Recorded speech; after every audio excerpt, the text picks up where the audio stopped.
BRS నుంచి పోటీ చేసే మరో ఇద్దరు పార్లమెంట్ అభ్యర్థులను పార్టీ అధినేత కేసీఆర్ ప్రకటించారు. నాగర్ కర్నూల్ పార్లమెంట్ స్థానం నుంచి మాజీ ఐపీఎస్ అధికారి ఆర్ఎస్ ప్రవీణ్ కుమార్, మెదక్ పార్లమెంట్ స్థానం నుంచి ఎమ్మెల్సీ మాజీ ఐఏఎస్ అధికారి పి వెంకట్రామరెడ్డిని బీఆర్ఎస్ అభ్యర్థులుగా అధినేత కేసీఆర్ ప్రకటించారు.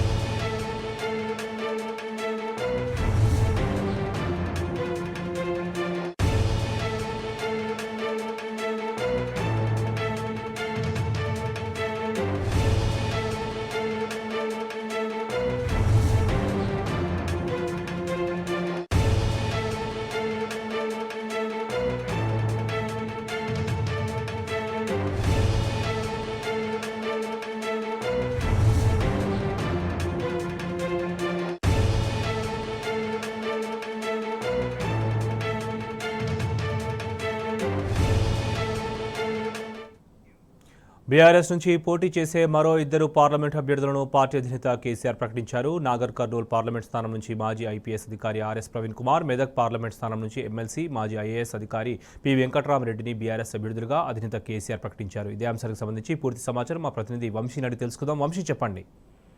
కొద్దిసేపటి క్రితమే బీఆర్ఎస్ పార్టీ అధినేత కేసీఆర్ అటు ఏదైతే మరొక ఇద్దరు అభ్యర్థులు ఎంపీ అభ్యర్థుల పేర్లకు సంబంధించి కూడా ప్రకటన చేయడం జరిగింది. ఒకటి మెదక్ ఎంపీకి సంబంధించి కూడా మాజీ ఐఏఎస్ అధికారి ఎమ్మెల్సీ వెంకటరామరెడ్డి పేరుని ఖరారు చేయడం జరిగింది. దీంతో పాటుగా అటు నాగర్ కర్నూలుకు సంబంధించి కూడా ఆర్ఎస్ ప్రవీణ్ కుమార్ పేరుని ప్రకటన చేసినటువంటి పరిస్థితి కూడా మనం చూస్తా ఉన్నాము.